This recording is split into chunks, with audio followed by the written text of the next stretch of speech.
Hello દોસ્તો, કેમ છો? મજામાં જ હશો તો આપ સર્વેને પહેલાં તો સંજયના રાધે રાધે. અને અત્યારે વાગી જાય છે સવારના 7. જોઈ શકો છો મસ્ત મજાના સુરત દાદા ઉગી ગયા છે. અને દોસ્તો આજે અમે લોકો જઈ રહ્યા છીએ ગલતેશ્વર મહાદેવના મંદિરે, અને ત્યાં આગળ મહીસાગર નદી નીકળે છે તો ત્યાં લોકો ખૂબ જ નાહવા આવે છે. તો અમે પણ આજે નાહવા જઈએ છીએ. તો અત્યારે સવારમાં મસ્ત મજાના રેડી થઈ ગયા છીએ. ભાઈબંધ હજુ આવે છે તો આ બ્લોગની અંદર બન્યા રહેજો, કેમ કે અત્યારે તો અમદાવાદની અંદર હાઈ એલર્ટ આપી દેવામાં આવ્યું છે ગરમીના કારણે. એટલે વિચાર્યું છે કે સવારમાં ત્યાં પહોંચી જઈએ. 1-2 કલાકનો રસ્તો છે મારા ઘરથી, અને બીજી વાત એ કે મારા ઘરથી 100 કિલોમીટરની અંતરમાં છે.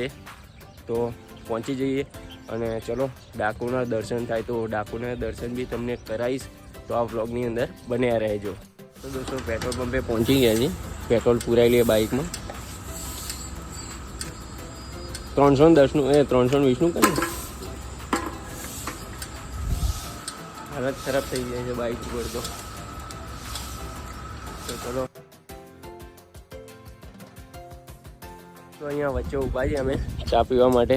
અહીંયા નાનકડી દુકાન છે એક મસ્ત મજાની. બસ અહીંયાથી મહુધા 10 કિલોમીટર બાકી છે. હવે પછી થોડી જ વારમાં અમે ડાકોર પહોંચી જઈશું. ડાકોર રણછોડરાયના દર્શન કરીશું, પછી જઈશું ગલતેશ્વર. Few moments later. દોસ્તો અમે લોકો અહીંયા ડાકોર પહોંચી ગયા છીએ રણછોડરાયના મંદિરે. જોઈ શકો છો અંદર મંદિરમાં આરતી થઈ રહી છે. અત્યારે બાઇક પાર્કિંગમાં મૂકી દીધું છે અહીંયા. તો ચલો હવે અંદર જઈને તમને મળીએ, દર્શન કરાવું તમને રણછોડરાયના.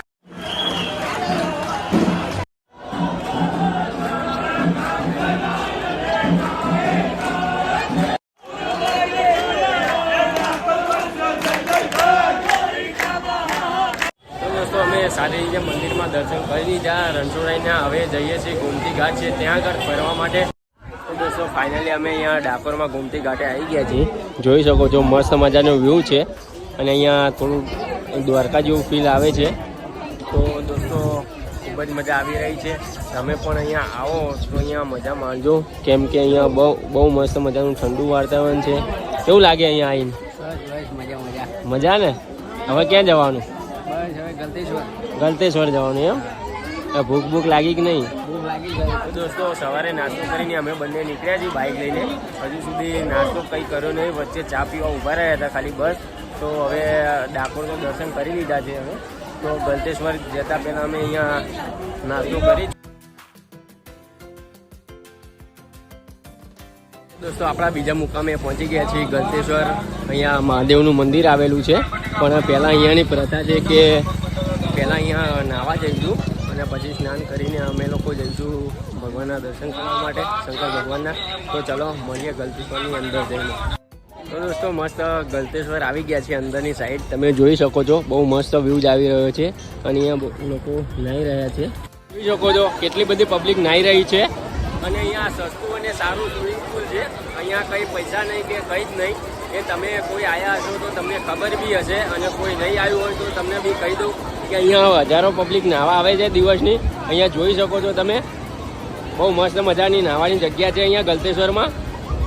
તો દોસ્તો ચલો હવે અંદર નાહવા જઈએ. કપડાં ચેન્જ કરવાના છે. કપડાની સગવડ કરીને આવ્યા છીએ અમે ઘરે.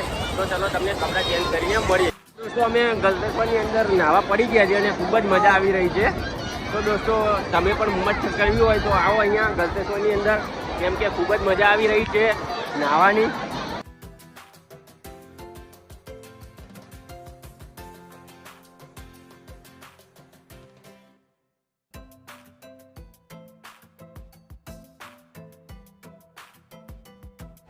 દોસ્તો હજુ અમે 11:30 અહીંયા નાહવા પડ્યા છીએ. જોઈ શકો છો અહીંયા બપોરે પણ કેટલું બધું પબ્લિક છે ચારે બાજુ. જોઈ શકો છો હજારો પબ્લિક આજે રવિવારના દિવસે નાહવા આવ્યા છે. પબ્લિક આટલી ઉનાળામાં ગરમી હોવા છતાં આટલું બધું પબ્લિક નાહી રહ્યું છે. જોઈ શકો છો.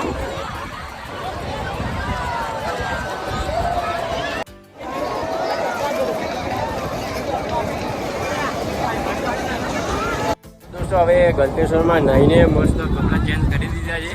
હવે ગલતેશ્વર નદીને અલવિદા કહીએ. હવે ઘર તરફ નીકળીએ અમે લોકો. તો ચલો હવે ઘરે જઈને જ મળશું, કેમ કે ચાર્જર ઓછું છે.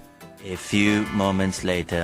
તો દોસ્તો અમે રાતના 8 વાગે ઘરે પહોંચી ગયા હતા અને અત્યારે જમીને ઊભો થયો છું. તો દોસ્તો આ અમારો બ્લોગ તમને પસંદ આવ્યો હોય તો અમારી ચેનલને સબસ્ક્રાઈબ કરજો અને આ વિડીયોને બને એટલો શેર કરજો. ચલો નેક્સ્ટ બ્લોગમાં મળીએ, ત્યાં સુધી ટાટા બાય બાય.